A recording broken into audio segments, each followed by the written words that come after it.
So here's a warning from the radical left postmodern philosopher Gilles Deleuze through the work of Manuel DeLanda with regards to tearing down a society, a structure, with the hopes of engendering and building a utopia. So again, this is from obviously I'm going to be reading from 1,000 Years of Nonlinear History, the last couple pages here, where we get a stern warning and some quotes from Deleuze with regards to the idea of tearing down a structure with the intention of ushering in a fair, less oppressive structure. Okay. So this brings us to the question of pragmatic use of these ideas. So I'll try to explain some terms here as I come across them, if you're not familiar with his work. The last 3 or 4 centuries have witnessed an intense homogenization of the world, biologically, linguistically, economically, a fact that itself would seem to recommend the injection of a healthy dose of heterogeneity into the mix. So throw in some difference, throw in some differentiation, throw in some ideas and some structures to dismantle, destratify the system. Or in the shorthand we have been using, the world has become so greatly stratified, organized, structured, that the only way out is to destratify it, to destroy it, to dismantle it. But there are several things wrong with this knee-jerk response. First, although it is true that nation states swallowed their minorities and digested them by imposing national standards for language, currency, education, and health, the solution to this is not simply to break up these large socio-political entities into smaller ones, say one for each minority. For instance, the way Yugoslavia was broken up into territories for Serbs, Croats, and other minorities. To simply increase heterogeneity, difference, without articulating the diversity into a meshwork not only results in further conflict and friction, it rapidly creates a set of smaller, internally homogeneous nations. Hence, the balkanization of the world would increase heterogeneity only in appearance. Second, even if we manage to create local connections between heterogeneous elements, the mere presence of an emergent meshwork does not in itself mean that we have given a segment of society a less oppressive structure. The nature of the result will depend on the character of the heterogeneous elements meshed together, as we observed of communities on the internet. They are undoubtedly more destratified than those subjected to massification by one-to-many media. But since everyone of all political stripes, even fascists, can benefit from this destratification, the mere existence of a computer meshwork is no guarantee that a better world will develop there. So he was writing this, obviously Deleuze was writing in the 60s, 70s, into the early 90s. This book by DeLanda was written in the late 90s, actually the year 2000. This was before social media. Where was I here? Finally, increasing the proportion of meshwork in the mix is indeed destratifying.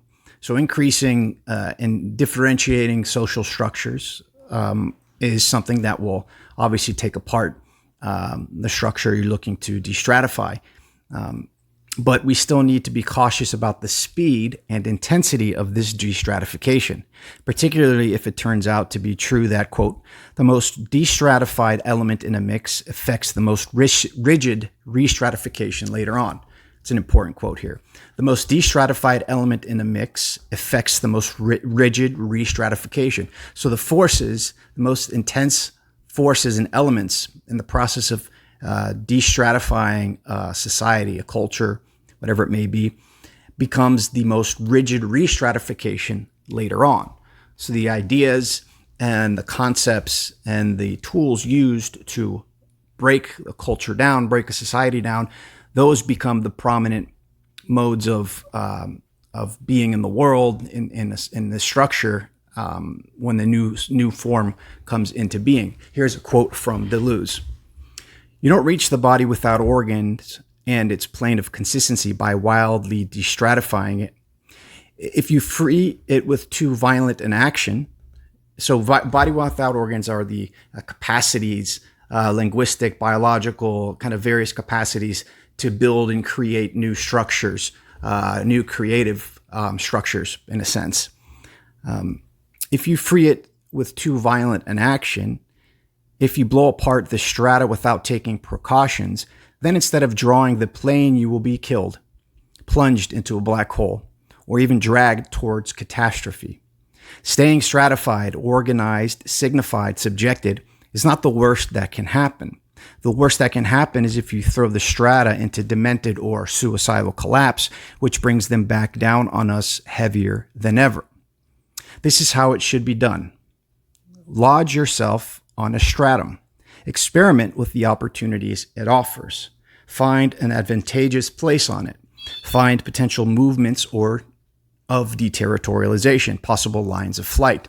Experience them. Produce flow conjunctions here and there. Try out continuums of intensities, segment by segment. Have a small plot of new land at all times. End quote. All these precautions are necessary in a world that does not possess a ladder of progress or a drive toward increased perfection or a promised land or even a socialist pot of gold at the end of the rainbow. Moreover, these warnings derive from a recognition that our world is governed not only by nonlinear dynamics, which makes detailed prediction and control impossible, but also by nonlinear combinatorics, which implies that the number of possible mixtures of meshwork and hierarchy, of command and market, of centralization and decentralization are immense, and that we simply cannot predict what the emergent properties of these myriad combinations will be. Thus, the call for a more experimental attitude toward reality and for an increased awareness of the potential for self-organization inherent in even the humblest forms of matter energy.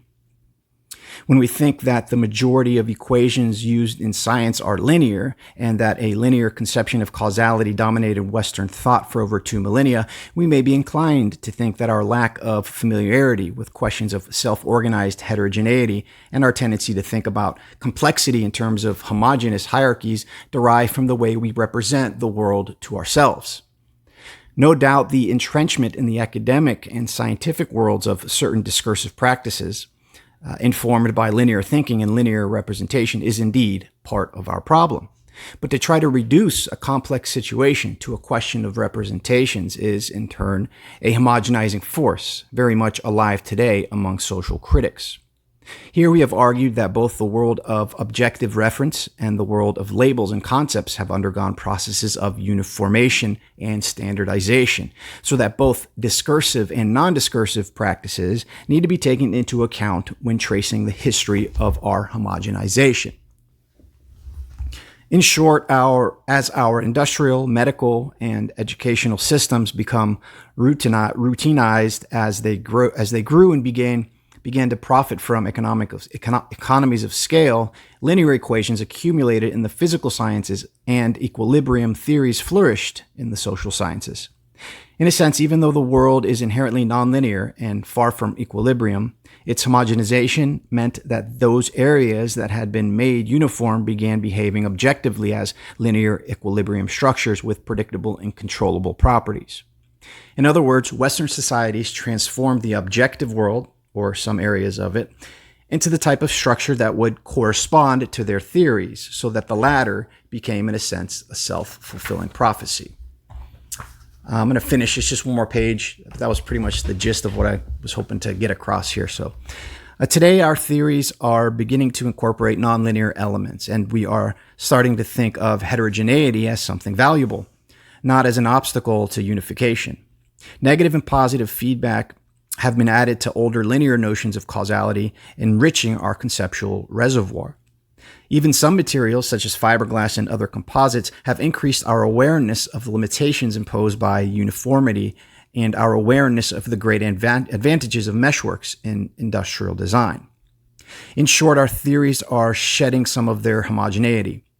Although this is a welcome development, we still have to deal with the world of reference, with the thousands of routinized organizations that have accumulated over the years, with the spread of standardized languages, and with the homogenized gene pools of our domestic plants and animals, to mention only the examples discussed in this book.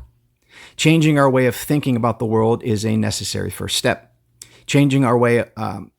But it is by no means sufficient. We will need to destratify reality itself, and we must do so without the guarantee of a golden age ahead, knowing full well the dangers and possible re-stratifications we may face. It is important, however, not to confuse the need for caution in our exploration of the nonlinear possibilities of economic, linguistic, and biological reality, and the concomitant abomination of utopian euphoria with despair, resentment, or nihilism. There is indeed a new kind of hope implicit in these new views. After all, many of the most beautiful, inspiring things on our planet may have been created through destratification. A good example of this may be the emergence of bird songs. The mouth became destratified when it ceased to be strictly an alimentary organ caught up in the day-to-day eating of flesh and began to generate other flows, memes, and structures, songs, where the meshwork elements dominated the hierarchical. The emergence of organic life itself, while not representing a more perfect stage of development than rocks, did involve a greater capacity to generate self-consistent aggregates, a surplus of consistency. The human hand may also have involved a destratification, a complete detachment from locomotive functions and a new coupling with the external environment, itself further destratified when the hand began converting pieces of it, rocks, bones, branches, into tools. Thus, despite all the cautionary tales about simplistic calls for anarchic liberation, there is in these new theories a positive, even joyful conception of reality. And while these views do indeed invoke the death of man, quote-unquote death of man, it is only the death of the, quote, man of the old manifest destinies, not the death of humanity and its potential for destratification.